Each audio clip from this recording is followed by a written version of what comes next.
Okay, today we're gonna change the sprocket, a 15 tooth on it right now, and I want to put a 16 because that's the original one because my speedometer's not working. I bought the bike and the guy before me had put one tooth down to get a lower gearing. I don't want that, I want it to be stock, so yeah, I'm replacing it. Alright, step one is to remove the speed sensor with the 4mm Allen key.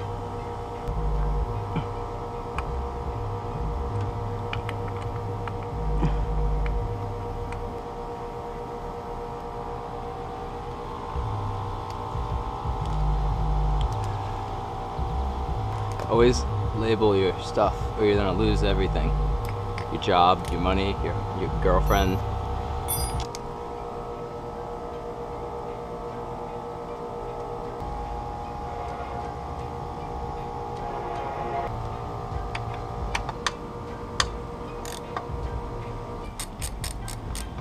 You gotta take this all the way out.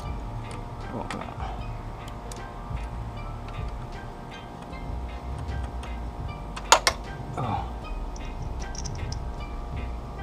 Yo, sick tank, dude.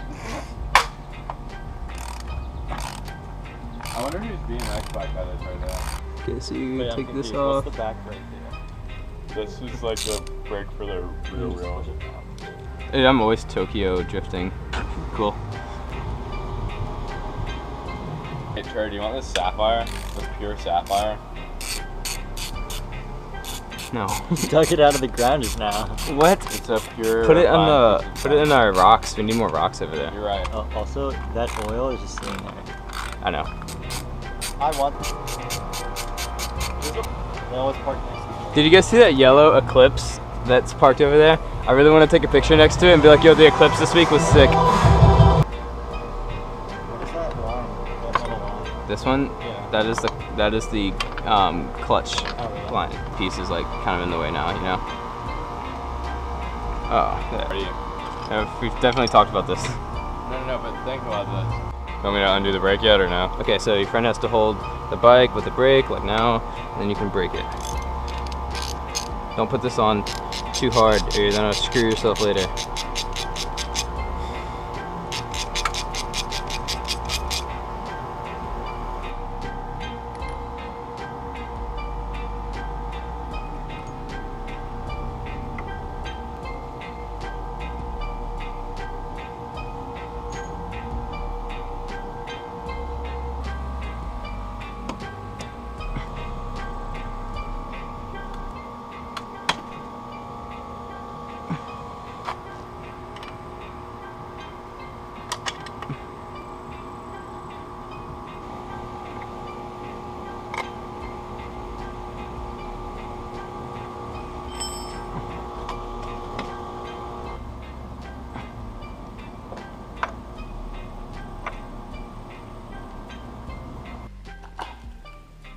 Well, I'm back here.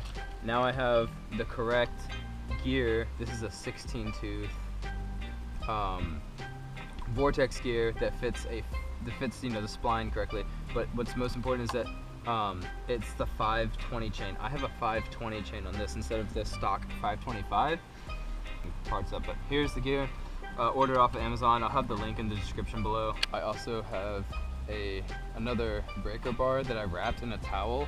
And this is what I use to stick in between the swing arm and the spline of the wheel, so that when I'm torquing that nut back on, the chain, the tire rests up against something. Because the brake, you're not gonna be able to stop this wheel from the torque it takes to put that back on. So I wrapped it in a towel just so I don't scratch any paint or anything. It's worked great. Okay, I also have a Pitbull Bike Stand so that I can do all this myself. Yeah, this makes the job possible with me doing it by myself. So, okay, we're gonna try to attempt to put this on the side. The other side kind of matches up. I've gotten it.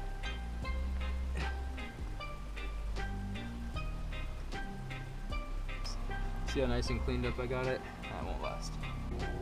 Gear part numbers face out. The flat side goes against the bike. And you can confirm this by laying the gear down flat with the gear that came off.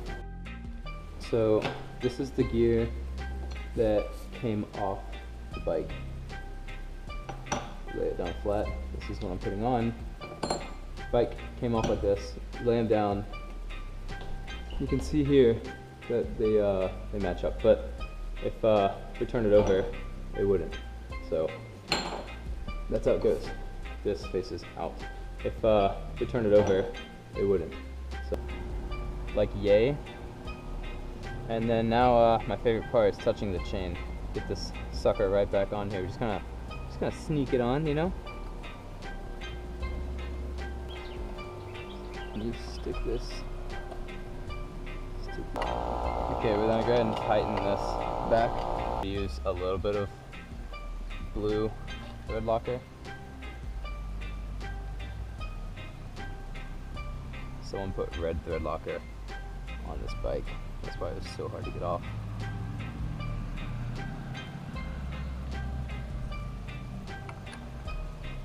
And turn the wheel.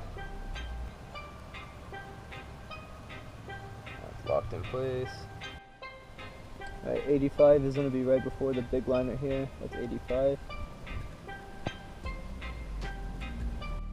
Also, before I put this cover back on, I'm going to go ahead and spray this Teflon stuff I bought up in here.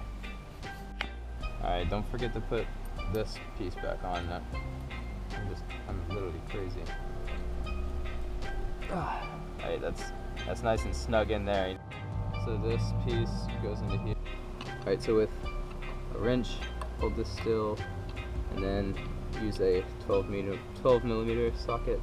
Oh, you can see how I labeled all my bolts here, so now I'll just match them back up into the pan. Alright, once you get this on, you see how my old black mark lines up with the old black mark with the pin. That's what you want. You want the splines to go just like they were before.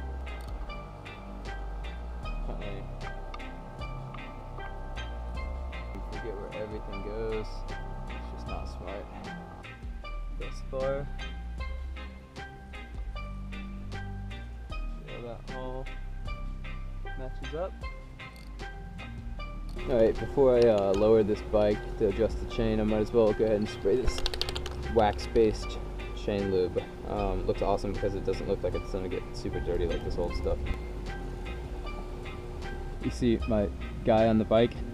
So 1, 2, 3, 4, 5, 6, 6 show, and I'm cut into the first part of the 6th one.